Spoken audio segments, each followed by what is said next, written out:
Liwanag po kasi kung maalala nyo, nung binroadcast ito na Chairman Brillantes last year, 400 elected officials ang sabi nila. At may mga ibang gobernador, may Liberal Party governor, nakasabay na kinasuhan. Nasaan sila po lahat ngayon? Bakit po si Governor ER lang yata ang sinisingle out na sinasabing i-disqualify because of overspending? Paano po ang...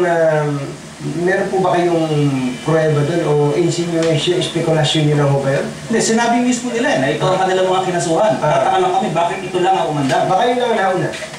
Sana meron din silang i-announce ng mga kasunod. Kapag ka po ba nag-announce sila ng kasunod, mawawala na yung agam-agam nila yan? Siguro mawawala ang agam-agam kung may papakita nila na dadaan sa tamang proseso. Kasi ang tamang proseso, Katonyi, sa ilalim ng batas na kanilang sinasabi, dapat imbestigahan muna. Di ba, inakasuhan kita ng vote buying for overspending. Yun ay election offense. Maaari ka makulong dyan.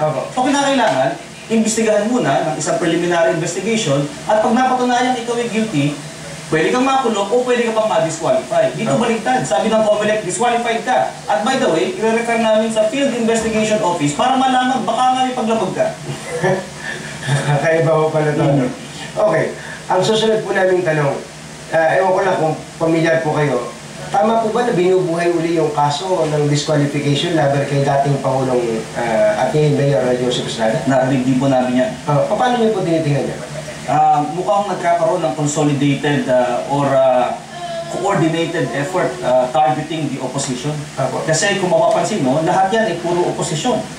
Pati si JV Ejercito, binanggit ng kasama sa listahan kung ano. So, lahat po ito ay magkakapamilya pa. Meron po ba kayong ginagawa sa panig po ng Ejercito? Siguro, parang lang sa panig ng oposisyon para po mapigilan kung meron man talaga ganitong pagsisikap na durugin ang oposisyon. Siguro sa grupo ng pamunuan ng oposisyon, meron sila. Subalit sa amin, isa kaso lamang ni Governor ER at ang aming pong panuntunan ay malaki ang pananampalataya po ni Governor ER sa Supreme Court na didinggin ang kanyang mga idudulog sa Korte Suprema. Pero sa ngayon po, tuloy ang kanyang trabaho? Tuloy po ang kanyang trabaho. Nandun po siya sa Kapitolyo at nandun po ang lahat ng kanyang mga taga-supporters. Kung maalala po ninyo, 500,000 mahigit ang bumoto kay Governor ER. At ngayon po, unti-unti nagpupuntahan sila sa Kapitolyo upang magbigay suporta sa kanilang gobernador. Huli na lang po, ito po bang Vice Governor niya na si Ramil Hernandez, kapatido po rin niya? Mukha po yata hindi sila nagkakaunawaan ngayon.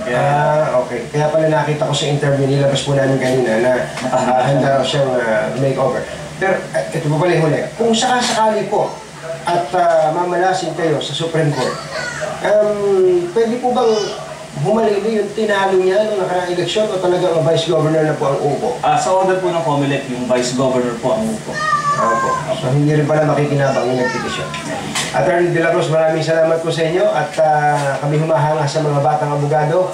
Pero siya po pala 14 na taon ng abogado, mukhang bata lang, nadaloy ko sa gulit. Mga kapamilya, thank you very much po. Mga kapamilya, hindi ko po alam kung napanood niyo kahapon ang amateur mixed martial arts